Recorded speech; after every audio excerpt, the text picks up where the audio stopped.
Welcome to the 16th annual special Huge Pop Bedtime Stories Halloween special. Tonight's bedtime story is called Trick or Treat or Trunk or Treating, and it has eviscerated the previous record for most hyphens in a bedtime stories title. Let's begin. What were his grandkids supposed to be? Who or what were their Halloween costumes intended to reference or represent or depict, however loosely?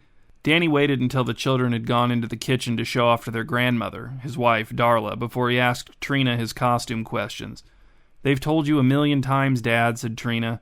Some of her dyed orange hair hung down inside of her glasses lenses, mingling with her dark eyelashes. "They've been explaining it all to you for over a month now." "Right, I know," said Danny. He flashed one of his self-effacing smiles at his daughter, the one she would understand to mean, "You of all people know how I am."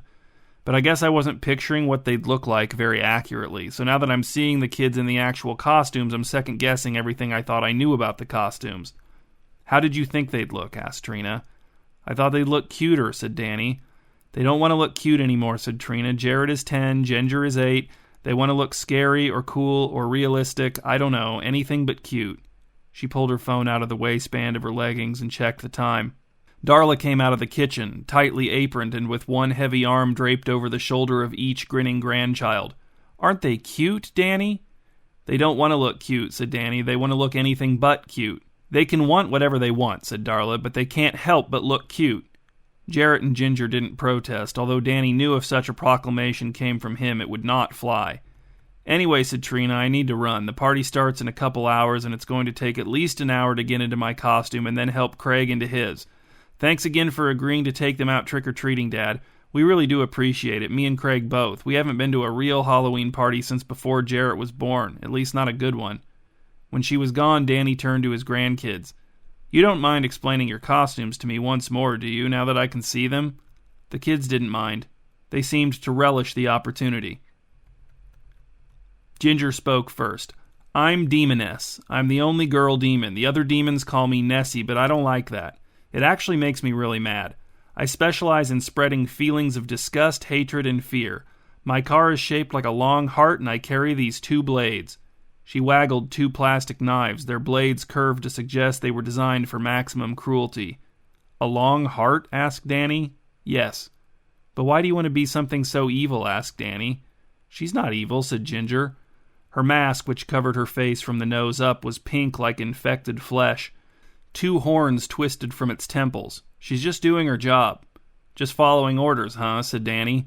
"No," said Ginger. "Nobody tells her what to do." Jarrett spoke next. "I'm Leopold Findle. I'm a composer."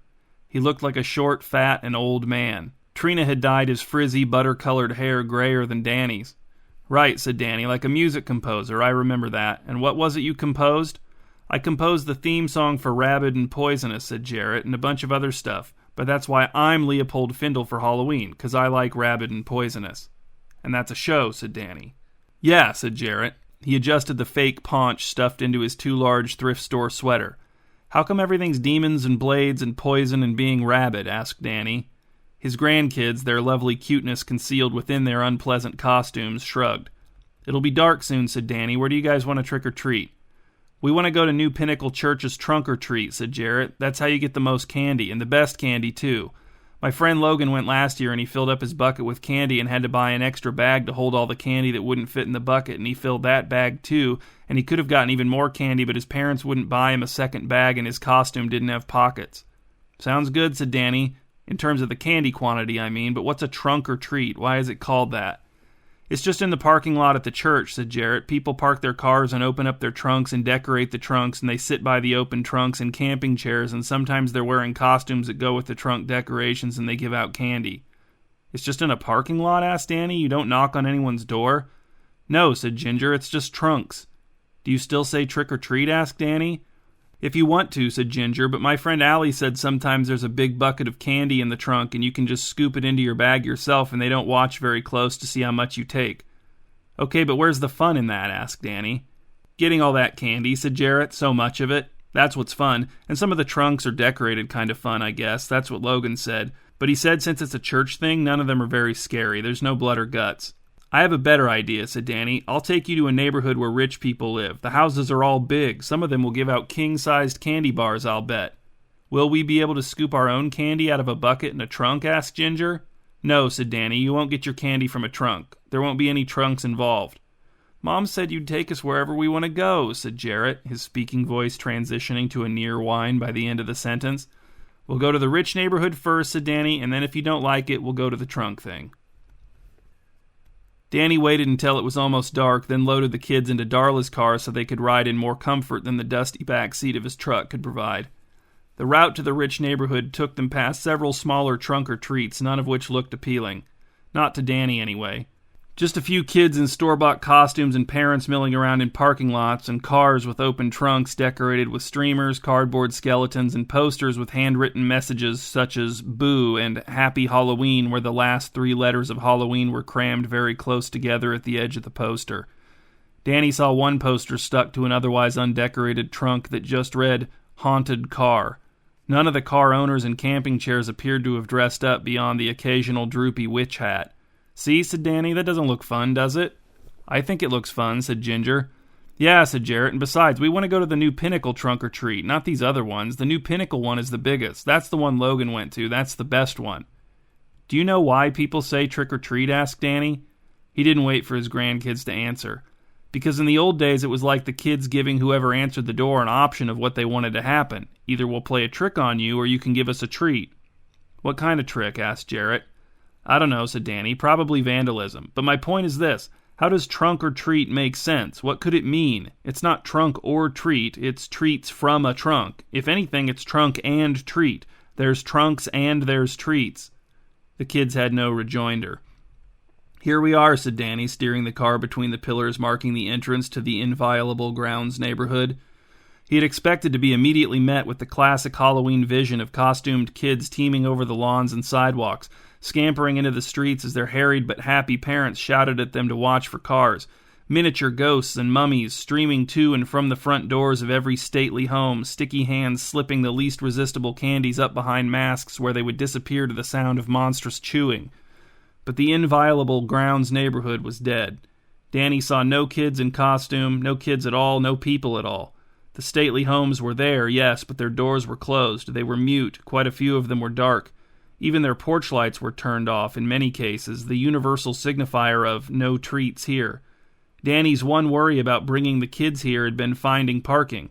As things actually stood, he had his pick of curb space, and there was no need to re-engage his rusty parallel parking abilities. Where is everybody? Asked Danny. He couldn't keep the disappointment out of his voice. Sensing vulnerability, the kids pounced. They're all at the new Pinnacle trunk-or-treat, said Jarrett. Yeah, said Ginger. No other kids want to trick-or-treat here. Then that's even better, said Danny, marshalling his defenses. That's better for you. More candy for you. If you're some of the only trick-or-treaters the people who live here see all night, they'll just give you most of their candy. Maybe even all of it. You might get multiple king-sized candy bars per house. No, said Jarrett. They probably all knew no one would come. They knew everyone would be at the new Pinnacle trunk-or-treat, so they probably didn't even buy any candy. So let's just go to the new Pinnacle trunk-or-treat, said Ginger. You said if we didn't like this neighborhood, then we could go to the trunk-or-treat, Grandpa. But you haven't even given it a chance yet, said Danny. But we can already tell we don't like it, said Ginger. It looks sad and boring and scary. Halloween is supposed to be scary, said Danny, latching on to the least objectionable adjective. Not like this, said Jarrett. Hardly any of these houses even decorated. And look at that one. They have all kinds of decorations, but they didn't even turn any of the lights or inflatables on, and it's Halloween night, because they knew there'd be less people here than on nights leading up to Halloween, because they knew everyone would be at the new Pinnacle Church trunk-or-treat, finished Danny. I know, but we drove all the way here. Let's just try a few houses, see how it goes, and if you two are right, I'll admit defeat and we can leave. And go to the... Yes, and go to the new Pinnacle trunk-or-treat, said Danny. I'd rather be there than hear any more about it at this point. Good, said Jarrett. Then let's go. No, said Danny. You have to knock on 3 doors. A minimum of 3 doors. Sighing like an autumn night wind, Danny's grandkids exited the car. Danny led the way up the perfect sidewalk, each segment flush with the segments on either side of it, with his grandkids trailing him. The lawns on their left-hand side were not blanketed with leaves. The only remaining leaves must have fallen in the few hours since the landscapers left. On the right-hand side, there were no cars parked on the street except for Darla's car, which Danny had parked there. The inviolable grounds residents had enough garage space for all of their vehicles. Which, so did Danny, but he and Darla only had the two, her car and his truck. The people who lived here probably had many cars, and garage space for all of them, or driveway space at least. There were a few cars in driveways, but maybe those belonged to visitors gathered for a modest Halloween get-together. Danny's driveway was short and narrow, 2 cars parked side by side, and Danny's driveway filled it completely, whereas some of these driveways here could fit, 10 cars, 15? Grandpa, said Jarrett, are we going to knock on the doors or not? None of these houses look promising, said Danny. I'm trying to find you a promising house. He was surprised that the sidewalks weren't better lit. But then he thought about it and decided it was because the residents didn't walk around their neighborhood at night and they didn't want to encourage non-residents to do so either. They didn't want lower-class people to come just to gawk, to dream, to envy. There aren't any good trick-or-treating houses, said Ginger. None of them look like they're going to have anything. We'll see, said Danny. Some look better than others. I still think there are king-sized candy bars hiding behind some of these doors, just waiting for a couple of kids in elaborate costumes to swoop in and scoop them all up. Swoop and scoop, said Ginger. She allowed herself a modest laugh, the sole note of positivity from either kid since they'd gotten in the car. Exactly, said Danny. The autumn night wind sighed like Danny's grandkids exiting the car. If Danny was being honest, the house he eventually picked as the first at which Jarrett and Ginger would attempt to trick-or-treat did not look promising. But he had to admit that wandering around a sleepy neighborhood in the dark, evaluating and rejecting every house they passed as not promising, was probably less fun than even those pitiful trunk-or-treats they'd seen earlier. Why this one? Asked Jarrett. How is this different than all the other ones we've seen? It's just my gut feeling, said Danny. It wasn't true, but Jarrett had been accusing him of deliberately stalling to prolong the process of knocking on 3 doors, so that he could postpone fulfilling his promise to drive them to New Pinnacle's trunk-or-treat once they'd done so. The kids, their empty treat buckets dangling in their fists, hurried up the house's front walk, but it was not a giddy hurry. It was a the sooner we do this, the sooner it's over hurry.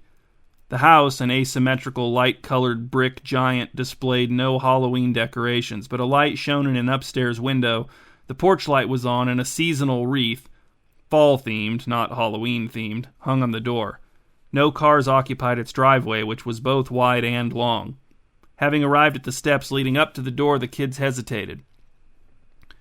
What are you waiting for? Asked Danny. You're not going to get candy just standing there. What if they don't want us here? Asked Ginger. What if they're mean to us? They won't be mean to you, said Danny. The worst that can happen is they don't have any candy. Jarrett mounted the steps and rang the doorbell. Nothing happened. That's one, he said. Ring it again, said Danny. Give it a minute. Jarrett rang the bell again. Again, nothing happened. That's one, said Jarrett. 2 to go. Danny's grandkids insisted on picking the next house. They said his gut feeling couldn't be trusted because it had led them to a house where no one was even home, or at least to a house where no one wanted to answer the door. Go right ahead, said Danny. I'm actually glad you're taking a more active interest in that one, said Jarrett, pointing at the closest neighboring house in the direction from which they'd come. Yeah, that one, said Ginger. There's no lights on there, said Danny. That's one of the least promising houses we've seen. You're just picking that one because going that way takes us closer to where we parked the car. You said we could pick, said Ginger. Yeah, said Jarrett, and we're actually agreeing on it. 2 votes to 1, and really it's 2 votes to 0 because your vote shouldn't count since you said we could pick. Danny followed his grandkids as they cut across the lawns, their progress tracked by motion-sensing lights. Jarrett and Ginger ran ahead of him, eager to hasten the end of his misbegotten idea. By the time he joined them in the shadows of their chosen house's porch, Ginger had already rung the doorbell 3 times. There's no one here, Grandpa, said Jarrett, and we already know which house we want to... Standing with their backs to the door, neither grandchild noticed its opening until they saw Danny's face change. They turned, saw a dim figure looming over them, and screamed. Danny's heart jolted, which couldn't be good for him at this age, but he was also gratified to see his grandkids' growing smugness explode. The figure in the doorway turned on the porch light and revealed itself to be a woman in her early 30s, her eyes narrowed in a fixed wince, every line on her face projecting tension. She looked down at the kids and asked, "What are you doing here?" Jarrett and Ginger's initial shock had faded, but they still weren't up to coherently answering direct questions. "It's Halloween," said Danny. "We're trick-or-treating." "I know it's Halloween," said the woman. "I can see they're trick-or-treating, but why are you here? Why aren't you at a trunk-or-treat? You should go to New Pinnacle Church's trunk-or-treat. That's where my kids are. My husband took them. I stayed home because I have a migraine. I was trying to sleep on the couch. I wouldn't have answered the door, but you kept ringing the bell over and over. I thought it might be an emergency." Ginger finally found her voice. "Trick or treat," she said, a hopeful little demoness. "So this isn't an emergency?" asked the woman. "No," said Danny. The woman pulled a face that made Danny want to massage his own temples. "Let me look for the candy," she said. "We got some on the slim chance that anyone would come by while we happened to be home tonight, but I don't know if it ever made it inside." She turned and was swallowed by the internal darkness of her house, impenetrable by mere porch light. "I never said trick or treat," said Jarrett. "Do you think she's getting candy for both of us?" "Yes," said Danny. "I'm sure she understood that Ginger was saying trick or treat on behalf of both of you." Not that Danny was keeping track, but he estimated that a minute passed. Then, according to his continued estimation, another minute passed. Then came the sound, somewhere far to the left of the porch, of a garage door rising. "I'm over here! The candy's over here!" Danny could hear the exact degree to which raising her voice was causing the woman pain. He led his grandkids down the porch steps and followed the walk along the front of the house until they came to a massive 4-car garage, the nearest bay of which now gaped open. The woman stood at the rear of an expensive car parked nose in, the glass smooth cement floor so clean that it did not soil the soles of her thin white socks. "The candy's still in the car," she said. "It's been so cold that I'm sure it didn't melt." She pressed a button on a key fob in her hand that Danny had not noticed until that moment. The trunk of the car beeped, then eased open. "Come on, kid," said the woman. "Take whatever you want. You can have it all if you want. I'm not going to answer the door again tonight, so it's all yours. I think they're all king-sized. I told my husband that if he was going to get anything, it might as well be king-sized." "Hold on just a second," said Danny, stopping Jarrett and Ginger with gentle hands on their shoulders. "I know you've got the migraine and everything, and I appreciate you looking for the candy in spite of it, but it's just, well, I'm trying to show my grandkids the real trick-or-treat experience." "That's wonderful," said the woman in a way that was neither sincere nor sarcastic. "Yes, right. So," said Danny, "anyway, would you mind taking the candy back through the house and meeting us at the front door again? And giving them the candy there instead?" "Why?" asked Jarrett. "Why?" asked Ginger. "Why?" asked the woman. "Because I don't want the candy coming directly from the trunk of a car," said Danny. "That's more of a trunk-or-treat thing. And we're not trunk-or-treating. We're trick-or-treating." It was a sullen group that arrived finally at the door of the third house, and Danny was not the least sullen among them. This was the house closest to the car. If they had knocked on the first house they'd seen upon stepping out of the car, this would have been the house. Several interior lights were on, but the porch light was not. A car which had not earlier been parked in the driveway now was. Halloween decorations were not evident until Danny and the kids reached the porch and found an unlit jack-o'-lantern tipped on its side behind a pillar. A positive sign? It was hard for Danny to see it that way. He was almost dispirited enough to just give in and take Jarrett and Ginger to the New Pinnacle Church trunk-or-treat without making them knock on the door of a third house, but he decided to follow through just for the sake of future deals he might strike with them, to demonstrate the integrity of his word. Or else it was stubbornness. It really didn't matter which, as long as Jarrett and Ginger didn't perceive that he'd been defeated. "Who's going to ring the bell?" he asked. "I'll do it," said Ginger, and she did. After a short wait, a man in sweatpants and a long-sleeved t-shirt depicting a baseball bat-toting mascot that Danny could not identify answered the door. "Wow," he exclaimed, "trick-or-treaters, you're the first ones we've seen all night. And let's see, we've got Demoness here. I hope you aren't here to spread feelings of disgust, hatred, and fear." Ginger was delighted to be recognized. She set her empty treat bucket on the porch and drew her blades from their sheaths, brandishing them with shy menace. And it was cute. Danny was thrilled. "And who else do we have?" said the man, turning his attention to Jarrett. His smile froze on his face, then shattered. "I can't believe you already feel comfortable showing your face in public again. You really think our memories are that short?" Said Danny. He didn't know what the man was talking about. Was he playing with Jarrett like he'd played with Ginger? If so, this was a very different style of acting. But Jarrett was fighting back a smile. He seemed to know exactly how to respond. "The charges were dropped," he said. "All of them." The man shook his head. "As if that disproves anything. You might have escaped justice at the hands of the law, but your reputation is shot. No one will ever look at you the same way again." "People have short memories," said Jarrett. "I'll be back on top soon." The man snarled. He leaned out of his doorway and spat into the bushes. Then he looked Danny in the eye. "You brought this scumbag here, to my door?" "What?" asked Danny. He paused, trying to think of something else to say. Then he again asked, "What?" "You brought Leopold Findle to my front door," shouted the man. He sounded truly furious.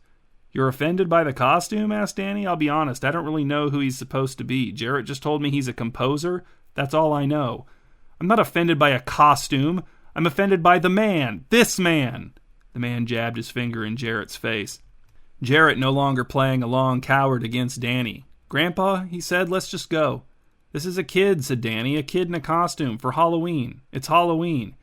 "You think I don't know it's Halloween?" asked the man, his voice falling to a sort of seething whisper. "I've got a living room full of high school freshmen watching PG-13 horror movies and eating caramel corn. One of those kids is mine, and the rest are kids whose parents are trusting me to keep filth like Leopold Findle as far away from them as possible."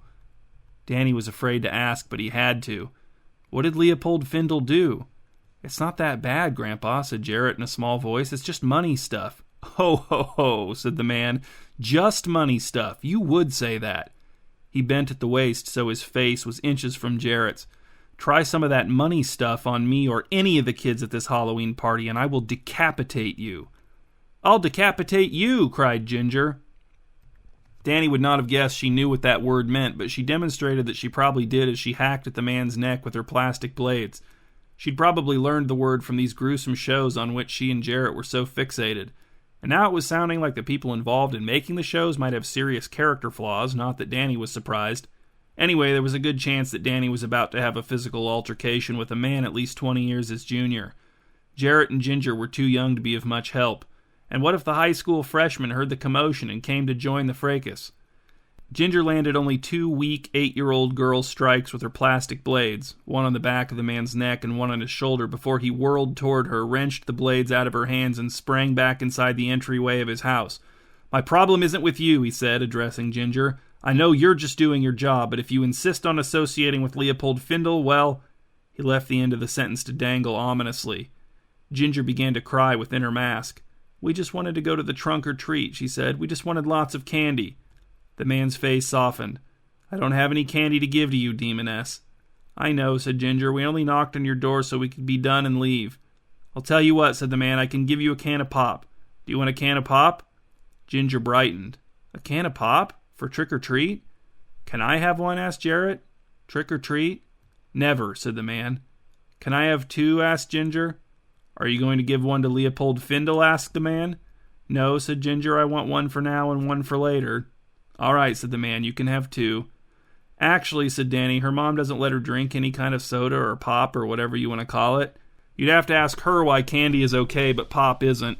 But, yeah, it's non-negotiable. I've tried, believe me." "Then don't tell her," said the man. Ginger and Jarrett gulped their cans of pop in the back seat of the car on the way to the New Pinnacle Church trunk or treat. The forbidden beverages seemed to have a calming effect on them. A point which would have been interesting to make to Trina if Danny hadn't been hoping to conceal the details of this entire portion of the evening from her. "Did that guy really think I was Leopold Findle?" asked Jarrett. "I honestly have no idea," said Danny.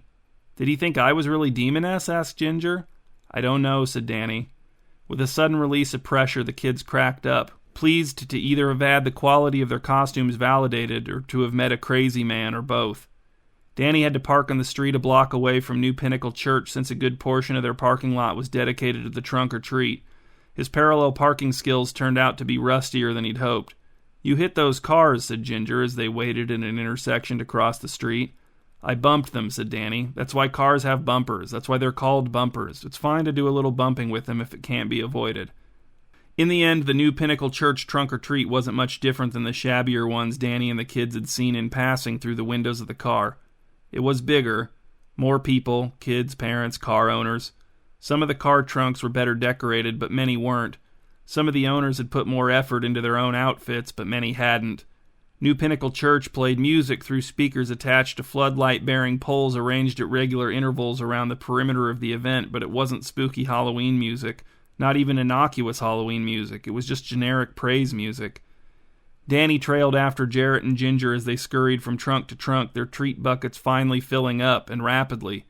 If candy acquisition was the sole goal, then sure, he could see the effectiveness of this approach.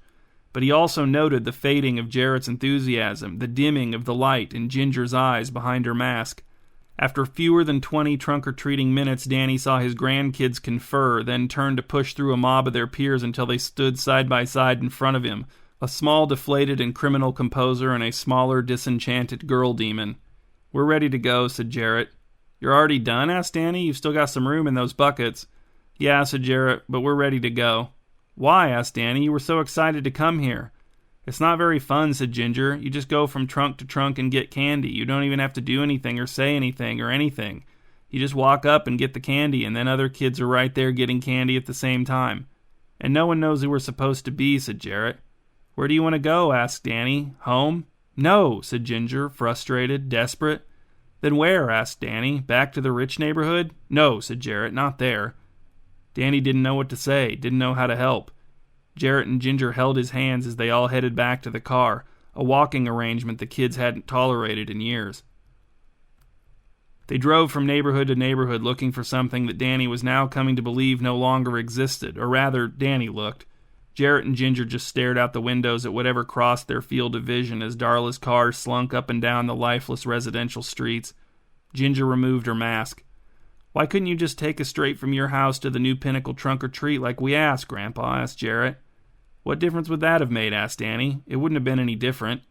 "Maybe it would have felt different," said Jarrett. "Maybe we would have liked it like my friend Logan does and everyone else." "You want to like something that you know is bad?" asked Danny. "I don't know," said Jarrett. He sounded miserable. "How would I have figured out that trunk-or-treats are bad if you hadn't... He couldn't articulate exactly what Danny had done, in what way exposure to the rich neighborhood trick-or-treating experience had ruined him. "I'm 10, he concluded. "I'm 8, said Ginger, "and that guy still has my 2 blades. She sounded miserable, too. "Look," said Danny, "look!" He swerved to the curb, hitting it with the front tire, stamped the brakes, shifted into park with unneeded force. He swung his door open and came as close to leaping from the car as his age and physical condition would allow. "Look there!" The ranch-style home beckoned from a bygone decade. Quaint jack-o'-lanterns glowing with mischief lined its front walk. Fake spiderwebs clung to the wrought iron railing partially enclosing its porch, and the porch's own light blazed with as much mischief as the jack-o'-lanterns, if not more. Plastic tombstones protruded from the lawn at odd angles, and Danny knew, if he were to examine them by the light of his phone, that he would find gruesome pun names engraved, although not really engraved, thereon. He had rarely seen a house exude such trick-or-treating promise, not just tonight, ever. But Jarrett and Ginger could not see the promise, or would not. So Danny was forced to ring the doorbell by himself. A couple not much younger than Danny and Darla answered the door together. Together they held a huge bowl brimming with king-sized candy bars. The man puffed a pipe, and the tobacco smoke smelled sweet. The woman smiled at Danny to mask her confusion. "I'm sorry," she said. "We hoped you would be trick-or-treaters." "They're in the car," said Danny. He turned and pointed at the car, too distant and shrouded in too much darkness for Jarrett or Ginger to be visible. "They're too disillusioned to come to the door." "I don't blame them," said the man. "You're the first person to ring our doorbell all night. They're all at those trunk-or-treats. Or nursing homes, some of them go to nursing homes. Or pumpkin patches, or harvest festivals, or black masses." Yeah," said Danny. "Anyway, would you mind if I took a couple of candy bars for my grandkids? Just so I can show them there are still places like yours, really good places to trick-or-treat, if you just look hard enough?" "Oh, I suppose that would be all right," said the man. "You seem like a good man. Maybe with a grandpa like you, those grandkids of yours have a chance to grow up into good people." "Well, I don't know about that," said Danny. "I do my best to be a positive influence." "In fact," said the man, he turned to his wife, "I think maybe we shouldn't give these candy bars to his grandkids. Not these candy bars. Maybe we should give his grandkids the other ones, the, better ones." "Oh," said the woman. She looked a little put out. "I disagree, but these are the ones we plan to give out. To everyone, remember?" The man shrugged. All right, he said. "I remember." The woman looked at Danny and said, "Feel free to take a third for yourself," her smile now masking something other than confusion. "Wow," said Jarrett when Danny got back into the car. "They had king-sized candy bars?" "We're not eating these," said Danny. "No one is." "Why not?" asked Ginger. Danny didn't answer. "Where are we going now?" asked Jarrett. "We're going to get Demoness's blades back," said Danny. "We are?" asked Jarrett. "Why?" "Because," said Danny, "she has a job to do."